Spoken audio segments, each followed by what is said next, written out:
सावरायबाय BTR accord इमप्लिमेन्टेशननि मोनफ्रोमबो दफाखौ दासिम मा जानानै दङ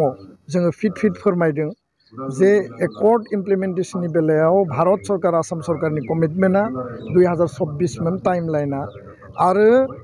2024 नि एप्रिल दाननि सिगां जोंनि दाबि आरो खावलायनाया जाबाय भारत आरो आसाम सरकारा मोदी आरो अमित शाह हिमन्त बिश्व शर्मा आरो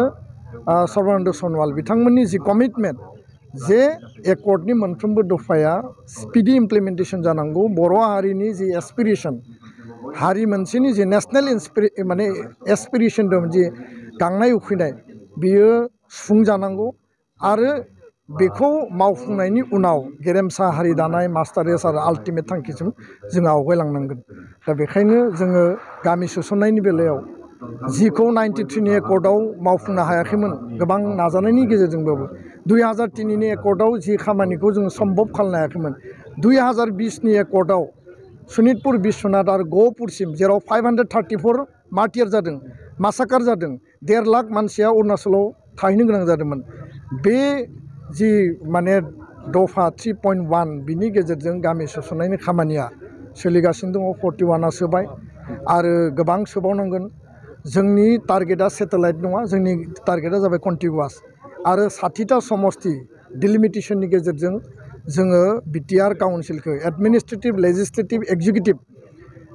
मजबुत खालामनांगोन समस्ति बांहोनांगोन 8टा डिपार्टमेन्ट एडिशनेल जि मोनदों बेखौ सोसननांगोन आरो लोगोसेनो डाइरेक्ट फाइनेन्सनि जि आर्टिकल 280 दङ बेखौबो इमप्लिमेन्ट खालामनांगोन दा बेखायनो कार्बि आंलंनि एसटि हिलआ 17 बोसोर थांनाय सरकाराव आद्रा जानानै थाबाय दिनैसिम 20 बोसोर जाबाय बेखौ जोङो मावफुंनांगोन बे एकर्ड मेटारखौ लानानै गोबां नेगेटिभ गोबां प्रपागान्डा नेगेटिभिज्म सोनाय जादों सोरबा बुंदों माने सेटेलाइटआव मा जानो काउन्सिला सोरबा बुंदों एकर्डखौ सावनांगौ बेबायदि नेगेटिभ प्रपागान्डाजों हारि मोनसेनि थांना थानाया माने मालाबाबो माने आबुं जाया नेगेटिभ सिन्तानि मानसिफोरा पजिटिभ मोनसे ट्रान्सफर्मेशन जानांगौ खारन नेगेटिभ होननाय कुनु बाथ्रा गैया मोनसे एकर्डआ हारि मोनसेनि दलिल आरो बे दलिलखौ मावफुङोब्ला हारिया लुबैनाय गासैबो बिथिङा माने समाधान जागोन दा बेखायनो जोंनि गेजेराव जिखिनि क्रिटिसिजम प्रपागान्डा पलिटिकेल मोनसे एकदम माने जि कुचकावाज माने सोरनिबा सायाव टारगेट खालामनाय आफादनि दैदेनगिरिफोरखौ आफादखौ टारगेट खालामनाय बेफोरो हारिखौ धंस खालामगोन बेखायनो साफ्रोमबो जायफोरो माने गुसु मेलेमनि सुबुं जायफोरो गुबै मेलेमजिबि बिथांमोना नेगेटिभ डेस्ट्राक्टिभ खोथा मालाबा बुङा जायफोरा थौले जायफोरा गोथौयै साना जायफोरा गावनि हिडेन एजेन्डा थायो पार्सनेल एजेन्डा थायो राजनैतिक क्षमतानि थाखाय जायफोरा एजेन्डा थायो बिसोरो हारिखौ सेरखाय बेरखाय गावस्रा गावस्रि खालामनानै लाबालाब खालामनायनि मोनसे मोन्थोरजों खामानि मावबाय थानायखौसो जों नुदों दा बेखायनो गासैखौबो बाद होनानै सान्थि आरो इउनिटिनि सार्थआव बयबो खामानि मावनांगौ आरो दिनै आर्म्स फर्सेस स्पेशल पावार एक्ट आफस्पाया गैलिया इउनिफाइड कमान्ड गैलिया आर्मि अपारेशन गैलिया गुलि बारुदनि थासारि गैलिया बै समाव माने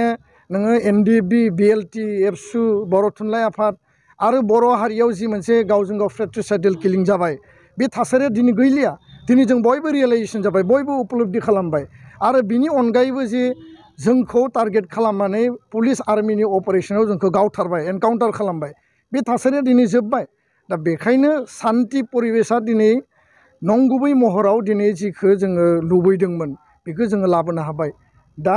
फाइनेलि बर' हारियाव इउनिटिनि स्ल'गाना गोदोनिफ्रायनो सोलिबाय थादों मालाबा नेशनेल कनभेनसन मालाबा 54 बर' अर्गेनाइजेसना ज' जादोंनो दा बेखायनो जों जेराव थाया मानो जातिनि इस्युआव जातीय कजआव जोङो ज' जानानै खोथा बाथ्रा बुंनाय एकर्ड इमप्लिमेन्टेशननि बाथ्रा बुंनाय आं खावलायगोन जे हाग्रामा महिलारि बिथाङाबो 2020 नि 27 जानुवारिनि सुक्तियाव सरकारनि उइटनेस हिसाबै बिथाङाबो बे सुक्तिनि दलिलाव सहि खालामदों सर्बानन्द सनवाला सहि खालामदों हिमन्त बिश्व शर्माया खालामदों आरो भारतनि नखर मन्त्रि बिथाङाबो बेयाव माने एकमत माने बे सुक्तिखौ माने